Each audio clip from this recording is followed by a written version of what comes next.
Salutations, bienvenue dans cette nouvelle vidéo. Aujourd'hui je vais vous présenter un tour qui est automatique, qui est donc extrêmement facile à réaliser et qui en plus de ça va permettre un petit peu de retourner le cerveau du spectateur. Je vous laisse découvrir ça directement dans la démo. Ok, du coup par démonstration de ce tour de magie, très simple, on a un jeu de cartes qui va pouvoir être mélangé par le spectateur bien évidemment, qui va pouvoir être examiné aussi par le spectateur et on va lui demander à l'intérieur de jeu de choisir une carte, celle qu'il souhaite. Par exemple, celle-ci que vous regardez, que vous mémorisez et que je ne regarde pas. Maintenant, on va demander au spectateur de me dire stop pour qu'il perde sa carte à l'intérieur du jeu. Par exemple, juste ici. Hop, et on est bon. Alors maintenant, on va pouvoir, par exemple, effectuer des petites coupes. On va pouvoir effectuer des petits mélanges, ou pas. Et on va reposer le jeu sur la table. Maintenant, c'est le spectateur qui va devoir jouer, puisqu'il va devoir deviner. Il va devoir nous donner un nombre et deviner où est sa carte. Alors, admettons que le spectateur commence, il va nous donner le nombre 10. Ok. Donc je compte 10 cartes. 1, 2, 3, 4, 5, 6, 7, 8, 9, 10. Est-ce que la carte du spectateur est ici? Alors non. C'est pas la carte du spectateur? Ok. Alors ce qu'on va faire, c'est qu'on va recommencer. On va tenter un nouvel essai. Je vais demander maintenant au spectateur de me donner un nombre qui est un petit peu plus grand que 10. Celui qu'il veut. Admettons qu'il me donne 14 par exemple. Donc 1, 2, 3, 4, 5, 6, 7, 8, 9, 10, 11, 12, 13, 14. Est-ce que la carte qui est ici est celle du spectateur? Non. C'est pas la carte du spectateur? Ok, alors là on a vraiment un gros souci.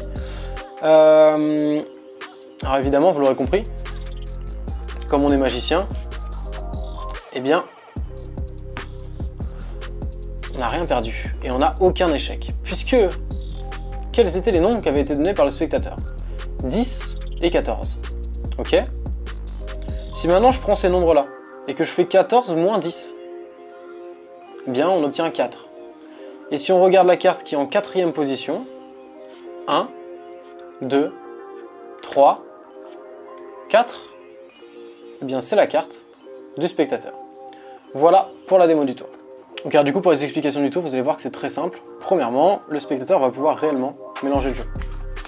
Il va pouvoir aussi examiner les cartes étant donné qu'on n'a aucune préparation. Il va ensuite choisir la carte qu'il souhaite dans le jeu. Par exemple celle-ci qu'on va regarder ensemble, le 8 de cœur. Maintenant il y a plusieurs techniques. Première technique, pendant que le spectateur est en train de regarder sa carte, vous allez discrètement compter 3, 3 et 3, comme ça. Vous avez 9 cartes dans la main. Vous allez demander à votre spectateur de poser sa carte dans le jeu.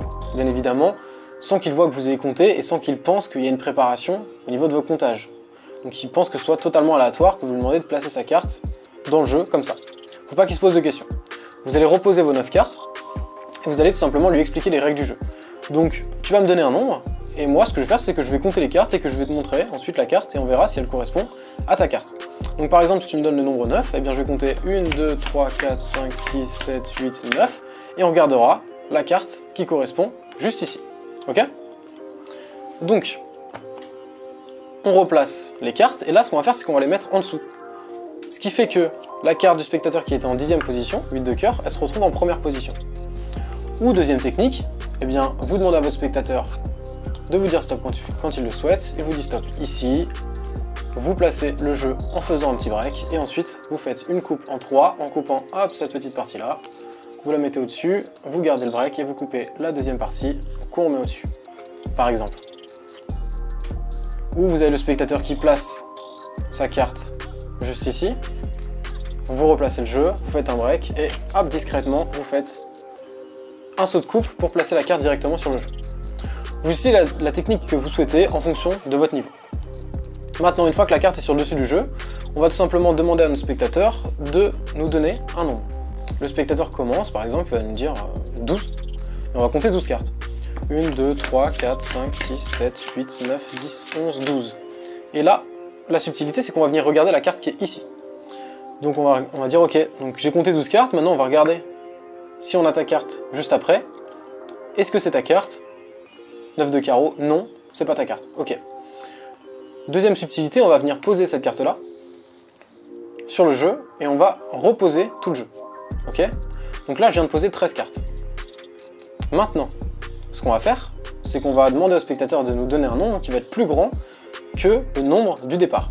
Donc par exemple, on donne le nombre 20. On va compter 20 cartes. 1, 2, 3, 4, 5, 6, 7, 8, 9, 10, 11, 12, 13, 14, 15, 16, 17, 18, 19, 20. Ok. On va venir regarder la carte qui est juste après. J'ai compté 20 cartes, je vais venir regarder si ici on a ta carte. Est-ce que c'est ta carte? Non. Un deuxième échec. Cette fois-ci, cette carte-là, on ne va pas la poser sur le jeu, on va la laisser ici. C'est pour notre comptage.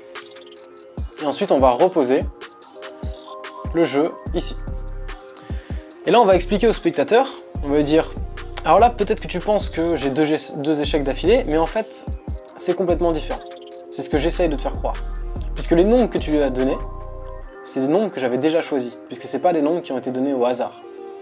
Parce que tu m'as donné le nombre 20 et le nombre 12, et si on fait 20 moins 12, eh bien ça fait 8. Et depuis le début, eh bien ta carte, elle est en 8e position. Et maintenant, le spectateur va regarder par lui-même en 8e position, donc différent de tout à l'heure. 1, 2, 3, 4, 5, 6, 7.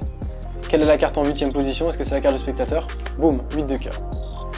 C'est bien la carte du spectateur. Et là, on a complètement renversé la tendance. J'adore ce genre de tour où on a l'impression, le spectateur a l'impression qu'on se trompe et qu'au final, bim, on lui retourne le cerveau puisqu'on avait déjà tout prévu et tout calculé ce qu'il avait dit avant. Voilà pour les explications du tour, j'espère que ça vous aura plu. Si vous voulez bien le comprendre, vous avez juste à le réaliser en retournant la carte comme ça. Vous verrez comment bouge la carte et pourquoi mathématiquement la carte se retrouve en 8e position quand on fait 20 moins 12. C'est très simple à comprendre en vrai. Et maintenant, si vous voulez d'autres tours de magie qui sont professionnels, qui sont très faciles à faire et qui sont impressionnants, vous avez comme d'habitude un petit lien dans la description pour accéder à une formation qui est totalement offerte. C'est gratuit. Vous aurez, en mettant votre mail, 3 vidéos, 3 tours de magie qui sont professionnels, qui sont faciles à faire et qui sont très impressionnants. Quant à moi, je vous dis à très bientôt pour un prochain tour de magie. Salut à vous!